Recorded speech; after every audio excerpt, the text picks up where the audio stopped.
आचार्य चाणक्य जीवन दर्शन के प्रकांड पंडित माने जाते हैं। उन्होंने अपने पूरे जीवन के तमाम अनुभवों को अपने चाणक्य नीति में दर्ज किया है। आचार्य ने चाणक्य नीति में महिलाओं के बारे में भी बहुत कुछ लिखा है, जैसे कि उनका स्वभाव, ऐसी लड़की से कभी शादी न करें जो खुद शादी के लिए तैयार नहीं है, बस माता पिता के प्रेशर में आकर शादी के लिए तैयार हुई है, क्योंकि ऐसी लड़कियों का कोई भरोसा नहीं होता है कि वह कब क्या कर दें।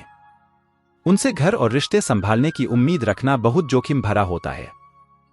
वह कभी किसी का सम्मान नहीं करती हैं। करना चाहिए।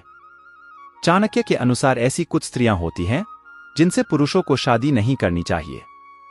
स्त्रियों की सुंदरता ही सब कुछ नहीं होती है। यदि कोई पुरुष सिर्फ सुंदरता के आधार पर ही उसे विवाह कर लेता है तो हो सकता है कि उसे बाद में पछताना पड़े, क्योंकि सुंदर काया होने के बावजूद हो सकता है उसका मन काला हो। चाणक्य ने बताया है कि अच्छे संस्कारों वाली महिला घर को स्वर्ग बना देती है, लेकिन वही बुरे संस्कारों वाली स्त्री परिवार में तनाव पैदा करने का कारण बन सकती है। इसलिए ऐसी स्त्री से विवाह करने से बचना चाहिए।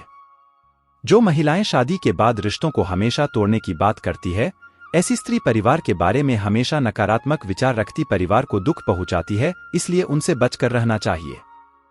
आचार्य चाणक्य के अनुसार ज्यादातर महिलाएं में धन के प्राप्त करने की लालसा ज्यादा होती है। उन्हें धन और सोने के आभूषण के प्रति खासा लगाव रहता है। धन के लालच में कुछ स्त्रियां सही गलत का भेद भूल जाती हैं। शादी के लिए एक अच्छी लड़की खोजना आसान नहीं है।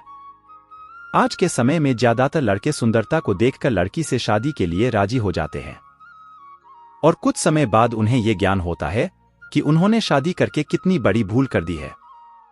वहीं कभी खुद घर वाले दहेज के लालच में बिना जांचे परखे अपने बेटे की शादी किसी भी लड़की से करा देते हैं, फिर बाद में घर में रोज रोज के झगड़े से परेशान रहते हैं।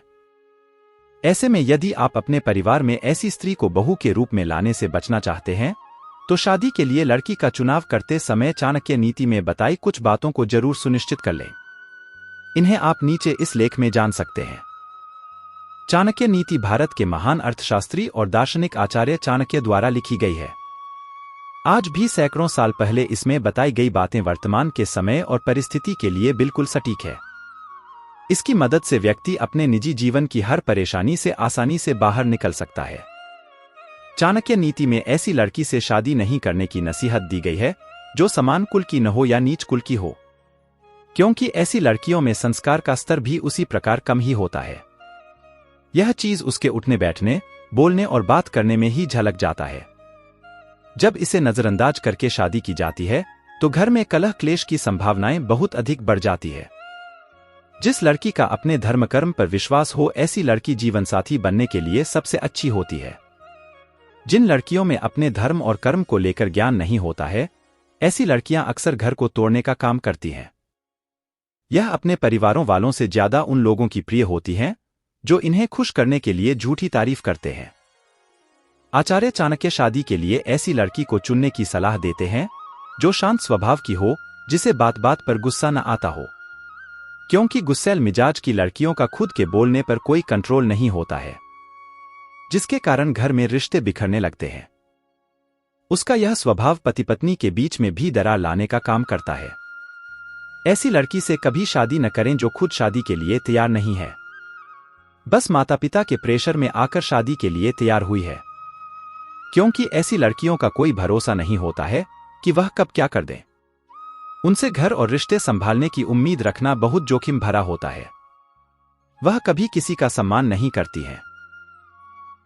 राजा भरत के 5 बेटे थे। जब वे बड़े हुए तो भरत ने उन सब पर विचार करने के बाद यह निष्कर्ष निकाला कि वे अच्छे राजा नहीं बन सकते। पहली बार किसी राजा ने ऐसी समझदारी की बात की थी कि सिर्फ राजा का बेटा होना राजा बनने के लिए काफी नहीं है। उन्होंने यह तय किया कि सिर्फ राजा के घर पैदा होने से कोई राजा बनने के योग्य नहीं हो जाता। उनकी इस बात को बहुत महत्व दिया गया, क्योंकि पहली बार दुनिया में राजा का चुनाव जन्म के आधार पर नहीं, गुणों के आधार पर हो रहा था। यह भी एक वजह है कि उनके नाम पर इस देश का नाम रखा गया। भरत अपने मानसिक संतुलन, निष्पक्षता और सबको साथ लेकर चलने, सबको समाहित करने की भावना के लिए प्रसिद्ध थे। उन्होंने अपने बच्चों को ही राजा बनने के योग्य नहीं समझा और एक योग्य राजा की तलाश में लग गए। उन्होंने बृहस्पति के नाजायज पुत्र विरथ, जो बृहस्पति के भाई की पत्नी ममता से पैदा हुआ था, को अपना उत्तराधिकारी चुना। बृहस्पति ने ममता के साथ जबरन संबंध स्थापित किया था, जिसका मतलब है कि विरथ बलात्कार का नतीजा था। इस युवक को भरत ने राजा के रूप में चुना। विरथ एक महान राजा साबित हुआ और उसने बहुत बुद्धिमानी के साथ राज किया। महाभिषक का पतन। विरथ के 14 पीढ़ी बाद शांतनु हुए। शांतनु पांडवों और कौरवों के परदादा थे। पिछले जन्म में उनका नाम महाभिषक था। वह पूर्ण सिद्ध होकर देवलोक चले गए थे। एक दिन जब वह इंद्र के दरबार में अपने स्थान पर बैठे थे, तभी देवी गंगा वहां आईं। वह पल भर के लिए बेखबर हुईं तो उनका पल्लू गिर गया और अनजाने में उनके शरीर का ऊपरी भाग नग्न हो गया। उन दिनों की आचार संहिता के मुताबिक सभी पुरुषों ने अपनी आंखें नीची कर लीं, जबकि महाभिषक जो देवलोक में नए थे, उन्हें घूरते रहे। इस अनुचित आचरण और असभ्यता को देखकर इंद्र ने महाभिषक से कहा, तुम देवलोक में रहने के अयोग्य हो।